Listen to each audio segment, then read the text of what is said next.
வணக்கம். இன்னைக்கு நாம ஒரு முக்கியமான விஷயத்த பத்தி பேச போறோம். ரொம்ப வருஷங்களுக்கு விண்வெளியில பயணம் செய்யற மிஷன்களுக்கு எப்படி பவர் கொடுக்கறது? இது ஒரு சாதாரண கேள்வி இல்ல. இது நம்மளோட விண்வெளி பயணத்தோட எதிர்காலத்தையே தீர்மானிக்க போற ஒரு விஷயம். வாங்க இத பத்தி விரிவாக பார்க்கலாம். ஒரு மிஷினை உருவாக்குனவங்களே இல்லாத ஒரு காலத்துல அந்த மிஷின் எப்படி இயங்கும் யோசிச்சு பார்க்கவே ஆச்சரியமா இருக்குல்ல. இந்த ஒரு கேள்வி போதும் நாம எவ்ளோ பெரிய ஒரு லட்சியத்தோட இந்த வேலையில இறங்கியிருக்கோன்னு புரிஞ்சுக்க.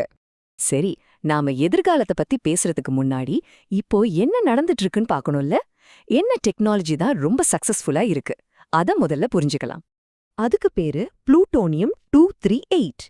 இதுதான் இப்போதைக்கு கோல்ட் ஸ்டாண்டர்ட். நம்மளோட மிக முக்கியமான பிரபஞ்சத்தோட ஆழத்துக்கு போன பல விண்கலங்களுக்கு பவர் கொடுத்தது இதுதான். வாயேஜர்ல ஆரம்பிச்சு பெர்செவரன்ஸ் வரைக்கும் இந்த லிஸ்ட பாருங்க. இந்த மிஷன்களோட வெற்றி கதைக்கு பின்னாடி இருக்கிறது புளூட்டோனியம் 238 தான். குறிப்பா அந்த வாயேஜர் விண்கலங்கள். நினைச்சு பாருங்க, 40 வருஷத்துக்கு மேல ஆச்சு, இன்னமும் அது நம்மகிட்ட சிக்னல் அனுப்பிட்டே இருக்கு. அடேங்கப்பா, நம்மளோட தற்போதைய டெக்னாலஜி எவ்ளோ சக்தி வாய்ந்ததுங்கிறதுக்கு இது ஒரு சூப்பரான உதாரணம். ஆனா இவ்ளோ வெற்றிகரமா இருந்தாலும் இந்த கோல்டு ஸ்டாண்டர்ட்ல 2 பெரிய பிரச்சனைகள் இருக்கு. விஷயம் அதோட ஆயுட்காலம். ஒரு 88 வருஷம் தான் அதோட அரை ஆயுட்காலம். அதனால நம்மால ரொம்ப நீண்ட காலத்துக்கு மிஷன்களை திட்டமிட முடியல. ரெண்டாவது, இன்னும் முக்கியமான பிரச்சனை என்னன்னா, இந்த புளூட்டோனியம் 238 கிடைக்கிறது ரொம்ப கஷ்டம். இதை ஸ்பெஷலா தயாரிக்கணும், அதோட அளவும் ரொம்ப கம்மி. இது ஒரு பெரிய ரிஸ்க் இல்லையா? சரி, இந்த 2 பிரச்சனைகளையும் சரி பண்ற மாதிரி ஒரு சூப்பரான தீர்வு இருக்கு. வாங்க அத பத்தி தான் இப்ப பார்க்க போறோம். 433 வருஷங்கள். ஹமாம், 433 வருஷங்கள். இது சும்மா ஒரு நம்பர் கிடையாது, இது ஒரு புரட்சி. நம்மால எவ்ளோ தூரம் எவ்ளோ காலத்துக்கு பயணிக்க முடியுங்கிறதே மாத்தி எழுத போற ஒரு நம்பர் இது. இந்த புது டெக்னாலஜியோட பேரு அமெரிஷியம் 241, சுருக்கமா AM241. இது அடுத்த தலைமுறைக்கான ஒரு பவர் சோர்ஸ். இதோட ஒரே நோக்கம் பல 100 வருஷங்களுக்கு நம்ம விண்கலங்களுக்கு தொடர்ந்து பவர் கொடுத்துட்டே இருக்கிறது தான். சரி, இதனால நமக்கு கிடைக்க போற உண்மையான நன்மைகள் என்னன்னு வாங்க பார்க்கலாம். இந்த சார்ட்டை பாருங்க. ஒரு பக்கம் புளூட்டோனியம் 238, அதோட ஆயுள் வெறும் 88 வருஷம் தான். இன்னொரு பக்கம் அமெரிஷியம் 241, அதோட ஆயுள் 433 வருஷம். கிட்டத்தட்ட 5 மடங்கு அதிகம். இது எவ்வளவு பெரிய வித்தியாசம் பாத்தீங்களா? இதுதான் முதல் மற்றும் முக்கியமான நன்மை. ரெண்டாவது முக்கியமான நன்மை இது எப்படி நமக்கு கிடைக்குதுங்கிறதுல இருக்கு. புளூட்டோனியத்தை நம்ம கஷ்டப்பட்டு உருவாக்கணும். ஆனா அந்த அமெரிசியம் 241 அப்படி இல்ல. ஏற்கனவே பயன்படுத்தப்பட்ட அணு உல எரிபொருள் இருக்கு இல்லையா, அதுல இருந்து ஒரு துணை பொருளா இதை பிரிச்சு எடுத்துடலாம்.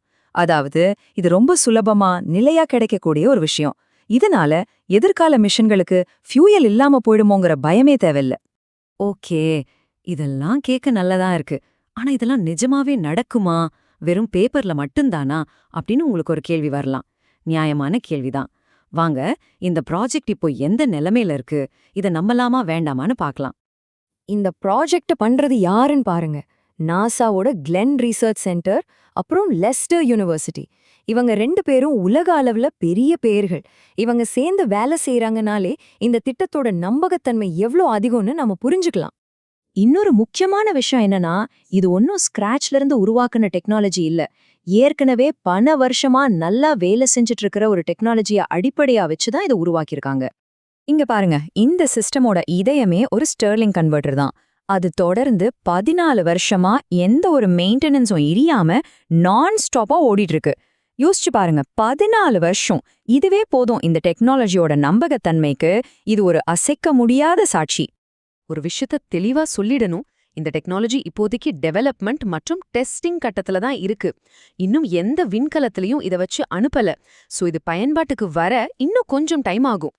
சரி, இப்போ டெக்னிக்கல் விஷயங்கள் எல்லாம் விட்டுட்டு கொஞ்சம் பெரிய லெவல்ல யோசிப்போம். இந்த டெக்னாலஜி நம்மளோட எதிர்காலத்தை எப்படி மாத்த போகுது? மொத்தத்துல நம்ம புரிஞ்சுக்க வேண்டியது 3 விஷயம்தான். 1, பல 100 வருஷங்களுக்கு மிஷன்களை அனுப்ப முடியும்.